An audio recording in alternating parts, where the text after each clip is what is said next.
We are here. We're cashing out again with Marcia Alene. We got a lot of things to talk about tonight. This is the number one thing that we're going to talk about tonight. No girlfriends allowed. And she's going to tell you what it's about in 1 minute.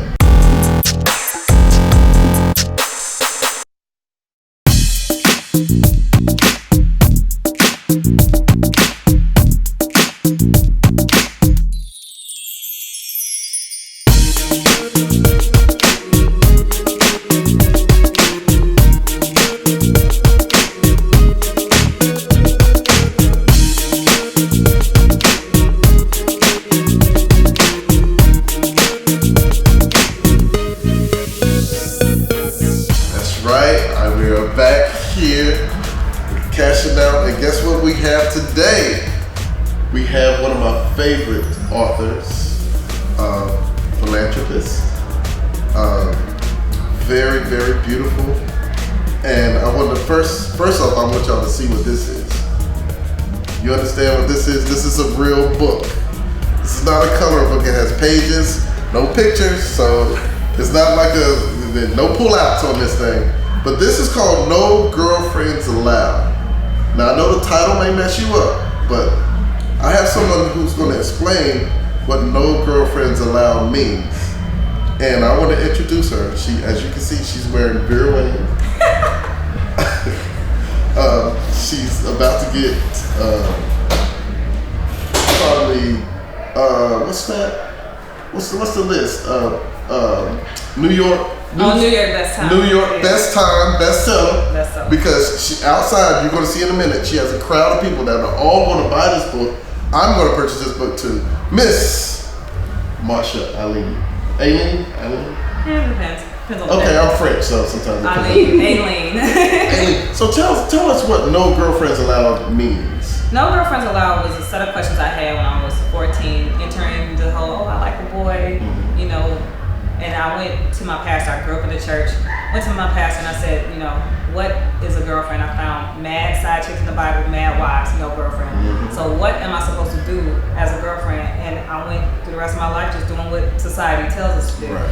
And after failed relationships all through my 20s, I decided to revisit it again. You know, relationship to a degree can feel like the biggest heartbreak on earth, like the world is ending. So yeah, I revisited at 27 and I said, okay, so what is a girlfriend? Same question since I had it when I was 14, and I decided to research it and found out the term is less than 100 years old, so, you know. It is? Yes. It started in the 1920s. And she's smart.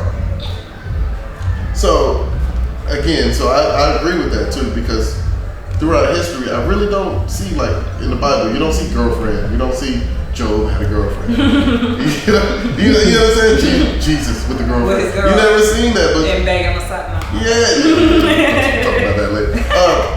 And this just explains your life through. Yes, it's a bunch of short stories of questions that I had, 21-year-old experiences, and lessons by 30. Okay, so now you being 28. Okay. Being 28. All right. Are those experiences changed? Versus now from like 22-year-old you. 28-year-old you now. Big difference, small difference? Big difference. Big difference. The core is the same though. The same thing I've always wanted was the same. Like, I think everybody wants that relationship where they have trust, honesty, loyalty, commitment. And it seems like when I was interviewing, I interviewed men and women before I did this, and it seems like people are not scared for marriage, they're scared of divorce. Right. And so they're protecting themselves out of that and then hurting other people in the process. So we're not getting to a place where we're more progressive, we're getting to a place where we're adding more titles, you know, friends with benefits, or boo, babe, we talking. You know, we're steadily getting away from the goal, and instead of girlfriend being a path to marriage, it's starting to be just a placeholder to shut somebody up. So you're telling all my secrets. So as we see, she said, no, but actually, so this is something that people can actually reflect upon themselves too, even though they're looking through the eyes of you. I want it to be a mirror. It's my story, but replace me with your stories and see how you can relate to it. I think everybody can, even though it's going to be geared towards women. Right. I really truly believe everybody, married, single, man, woman, can. So you know what I see coming out of this, right? A movie? Hold on. We gotta start slow. Okay. I was gonna say a short play. Well, I did hear about a play. I know somebody's gonna film it. Somebody's gonna be starring in it. Then after the play, we're gonna go to the Tribeca Film Festival. So are we gonna do this Birth of a Nation style? Birth of a Nature I style. like how you're talking. Birth of No Girlfriends. And then we're gonna see what we're gonna get Spielberg on top of this thing. Really make this thing pop. Exactly. And then we're gonna remember. Everybody's gonna remember this interview. Yeah. So and also, I see a part 2 coming up with this book, right? No boyfriends allowed. For real? Yes. That's what I'm talking about. So look, this is what we're gonna do today. I want everybody to make sure you get this book. They can get this book on my website, nogirlfriendsallowed.com, and on Amazon right now. And then Christmas it will be available ebook. And while you're getting that book, and while you're reading that book, you can read it in this nice fancy t-shirt called No Girlfriends Allowed. No Girlfriends Allowed. This is the V-neck. So if you're a girl, you know, the V-neck, if you're a guy, you like to wear this little tight V-neck, you can wear it too. You can just let everybody know that there's no girlfriends allowed in your domain. Make sure you get the t-shirt too, and you can also get the t-shirts from nogirlfriendsallowed.com. It's 2 t-shirt options. That's one of the 2 options. Yeah. And then we're also coming with hats and socks. This is what I'm talking about. This is a smart lady. Guys, make sure you go out and propose to this lady tonight, because she is not about to be your girlfriend. She wants to be your friend or either your wife. No gray area. No gray area. No girlfriends allowed. Again, my best friend now. We don't Oh, we hugging. We're hugging and we're cashing out. We shall see y'all a little bit later. Okay, first and foremost, I want to say thank you guys so much. You don't have to stand the whole time because I am going to read a little bit. But thank you guys for your support. Thank you for coming.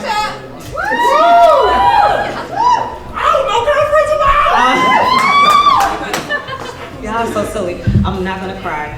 But I really, okay, I'm gonna cry. The tears. I get 3 a month, so this is my one. But thank you guys. I greatly appreciate this. This means the world to me. This is just, some of you guys have been around since the beginning when this was just an idea. So, I mean, to see the up and down and the struggles to get here, I'm just truly grateful for this moment. For those that do not know, I started this book November of 2013 with this lady was the first one I talked to, Carissa, and she also has a poem in the book. But just after going through a breakup, we were just talking about the idea of like, why do you have to be a girlfriend? Like, kind of tired of going through the cycle over and over and over, where your breakups almost feel like divorces without the paperwork, but your heart is just as broken. So after the 3rd relationship, I was like, I'm over it. I don't want to do this anymore. And so we started talking about the idea of No Girlfriends Allowed, and actually she came up with the title. So she definitely gets the credit for that.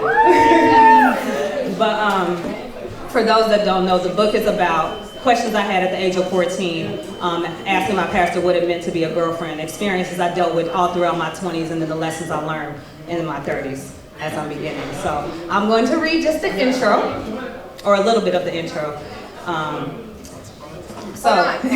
Once upon a time, no. So the question I had was, how can you be a girlfriend when you were raised to be a wife? So I was sitting in my pastor's office at the age of 14 when I asked him, what is a girlfriend? The look on his face told me he did not have the answer that would make me understand what exactly this label meant.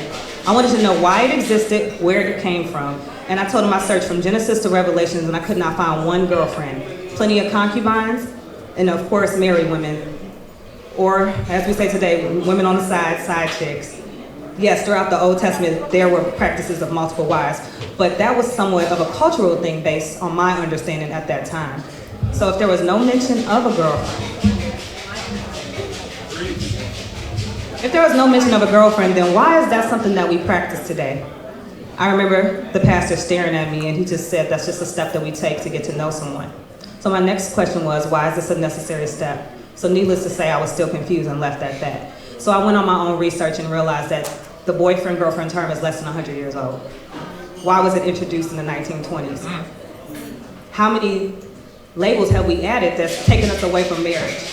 Now it's, friends with benefits, boo, babe, we just talking, can barely get out the talking phase these days. So my purpose in this is to bring you know, the foundation back to relationships and the belief in love again, because most people do not fear marriage, they fear divorce.